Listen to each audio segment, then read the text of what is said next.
Subscribe the channel and hit the bell icon for latest update. Hello friends, welcome back to फौजी के अल्फाज।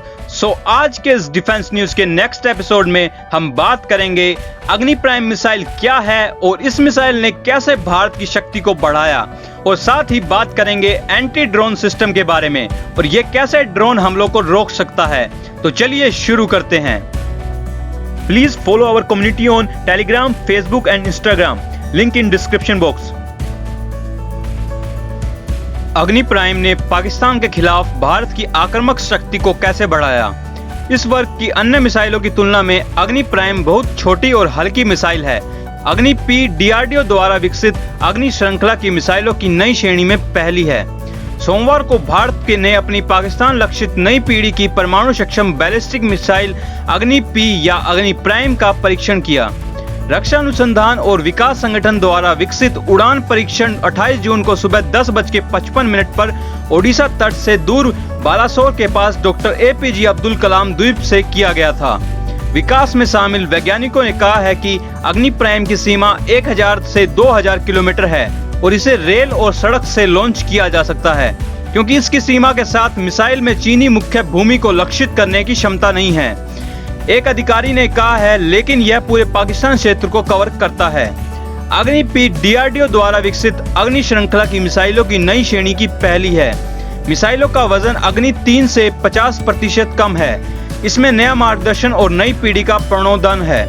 अग्नि श्रेणी की मिसाइलों को एक नई पीढ़ी का उन्नत संस्करण अग्नि पी पृथ्वी की जगह लेगा और सामरिक सतह से सतह पर कम दूरी की बैलिस्टिक मिसाइल अग्नि 1 और अग्नि 2, क्योंकि इन मिसाइलों को 2 दशक पहले बनाया गया था और उनकी तकनीकी वर्तमान परिदृश्य से अप्रचलित हो गए हैं। इस वर्ग की अन्य मिसाइलों की तुलना में अग्नि प्राइम एक बहुत ही छोटी और हल्की मिसाइल है। डीआरडीओ के अधिकारियों के अनुसार नई मिसाइल में कई नई तकनीकों को शामिल किया गया है।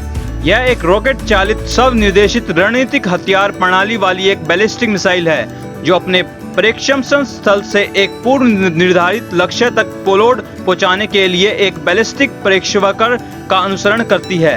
मिसाइल पारंपरिक उच्च विस्फोटकों के साथ साथ रासायनिक, जैविक या परमाणु हथियारों को ले जाने में सक्षम है।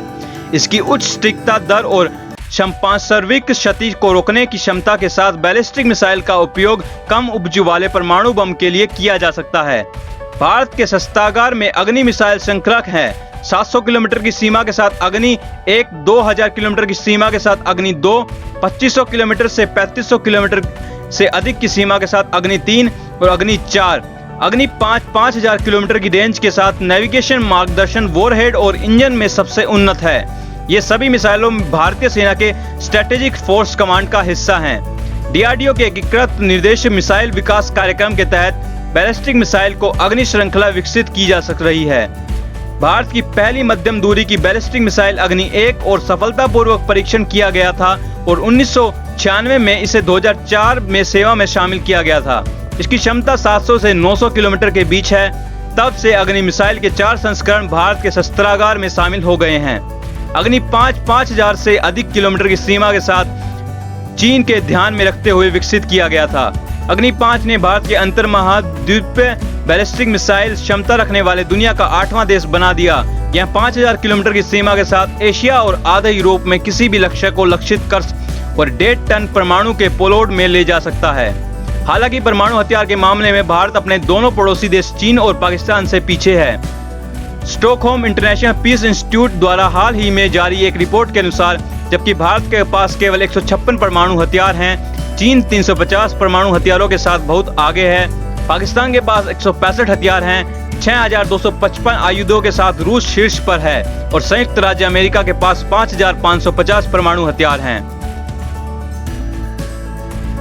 क्या ड्रोन हमले को रोका जा सकता है? अंतर्राष्ट्रीय सीमा से 14 किलोमीटर दूर जम्मू में भारतीय वायुसेना के ठिकाने पर रविवार को हुए ड्रोन हमले के बाद देश में महत्वपूर्ण प्रतिष्ठानों की रक्षा करने वाली ड्रोन रोधी प्रणाली की जरूरत पर विशेष ध्यान दिया गया। एक सुरक्षा अधिकारी ने कहा, वर्तमान में ड्रोन को मार गिराने का एकमात्र विकल्प है, लेकिन ऐसा करना आसान है क्योंकि इसके लिए स्नाइपर फायर और ड्रोन की सीमा के भीतर होना आवश्यक है। इसके अलावा विशेष रूप से रात के दौरान ड्रोन देखना आसान नहीं है। जबकि जम्मू हमला भारत में पहला ऐसा उदाहरण है जहां एक ड्रोन को हथियार बनाया गया था। हाल ही के दिनों में सबसे हाई प्रोफाइल घटना जिसमें ड्रोन शामिल था शायद 2019 में यमन के हौती विद्रोहियों द्वारा सऊदी अरब के अंदर 2 प्रमुख तेल सुविधाओं को लक्षित बमबारी थी। लक्षित हथियारों को अंजाम देने के लिए अमेरिका द्वारा मध्य पूर्व में विशेष रूप से इराक और सीरिया में ड्रोन को तेजी से उपयोग किया जा रहा था। 2020 में ईरान जनरल कासिम सुलेमानी अपने सर्वोच्च नेता के बाद ईरान में सबसे शक्तिशाली व्यक्ति इराक में अमेरिकी ड्रोन हमले में मारा गया था। 2018 में वेनेजुएला के राष्ट्रपति निकोलस मादुरो ने भी दावा किया है कि वह विस्फोटकों के साथ ड्रोन से जुड़े एक हत्या को प्रयास से बच गए। ड्रोन खतरे का मुकाबला कैसे करें? कई निजी रक्षा ठेकेदारों ने वर्षों से ड्रोन के रूप में जाने जाने वाले शत्रुतापूर्ण मानव रहित हवाई वाहनों का मुकाबला करने के लिए of the self entry drone तकनीकों की पेशकश करना शुरू कर दिया था।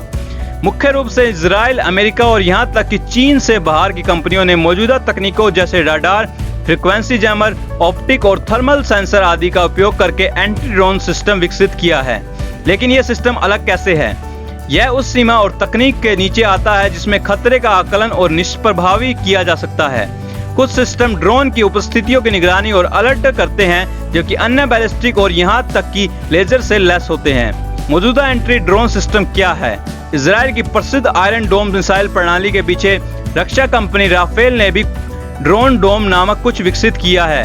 आयरन डोम की तरह जो आने वाली मिसाइलों को पहचान करता है, ड्रोन डोम ड्रोन का पता लगाता है और उन्हें रोकता है। स्थिर रडार, रेडियो फ्रिक्वेंसी सेंसर और कैमरों के संग्रहालय के अलावा यह 360 डिग्री कवरेज प्रदान करने के लिए उपयोग करता है। ड्रोन डोम एक शत्रुतापूर्ण ड्रोन को भेजने जाने वाले आदेशों को जाम करने और दृश्यों को अवरुद्ध करने में भी सक्षम है। यदि कोई हो जो है ड्रोन ऑपरेटरों को वापस प्रशिक्षित किया जा रहा है। हालांकि इसका मुख्य आकर्षण यह सटीकता है जिसमें साथ यह लक्ष्य के नीचे लाने के लिए उच्च शक्ति वाले लेजर बीमा को शूट कर सकता है। कंपनी के प्रचार वीडियो में से एक का दावा है कि नागरिक क्षेत्रों में तैनाती के लिए सुरक्षित है क्योंकि लेजर बीम तब तक जारी नहीं होती तब तक यह लक्ष्य प्रतिशत लोक न हो। अधिकांश अन्य कंपनियों की तरह राफेल का कहना है कि इसकी तकनीक हर मौसम में और रात के समय काम करती है। यूएस आधारित फोर्टम टेक्नोलॉजी भी इसी तरह से काम करता है, लेकिन शत्रुतापूर्ण ड्रोन के पीछे करना और पकड़ने के लिए यह एक इंटरसेप्टर ड्रोन का उपयोग करता है जिसे ड्रोन हंटर कहा जाता है। ड्रोन हंटर अपने नेट गन से एक मकड़ी के जाले के आकार में जाल से लक्ष्य का मध्य हवा में पकड़ने और उन्हें टो करने के लिए फायर करता है। नियमित रूप से पता लगाने और निगरानी के अलावा एक ऑस्ट्रेलिया सार्वजनिक रूप से सूचीबद्ध company drone shield drone gun के रूप में एक पोर्टेबल समाधान भी प्रदान करती है जिसका उपयोग इंगित और शूट करने के लिए किया जाता है। कंपनी के ड्रोन गन टेक्नोलॉजी की और drone gun MK radio frequency व्यवधान के संगम के शत्रुतापूर्ण ड्रोन के वीडियो फीड के बाधित करने और मौके पर उतरने या ऑपरेटरों के पास वापस जाने के लिए मजबूर करेगा। वे कितने खर्च करते हैं? ड्रोन डिटेक्शन इंडस्ट्री से अधिकांश प्रमुख खिलाड़ियों ने अपने उत्पादों की कीमतों को अपनी वेबसाइट पर सूचीबद्ध नहीं किया है। यह ध्यान में रखते हुए कि अधिकांश ऑर्डर क्लाइंट की आवश्यकताओं के आधार पर अनुकूलित किए जाते हैं और कितनी रणनीतिक साइटों को सुरक्षित की आवश्यकता होती है। लागत सैकड़ों हजारों डॉलर से लेकर लाखों तक होती है।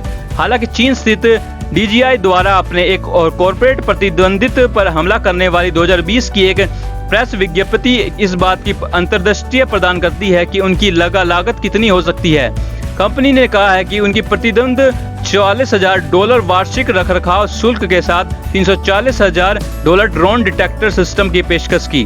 क्या भारत के लिए कोई स्वदेश समाधान है? हाँ, वहाँ है।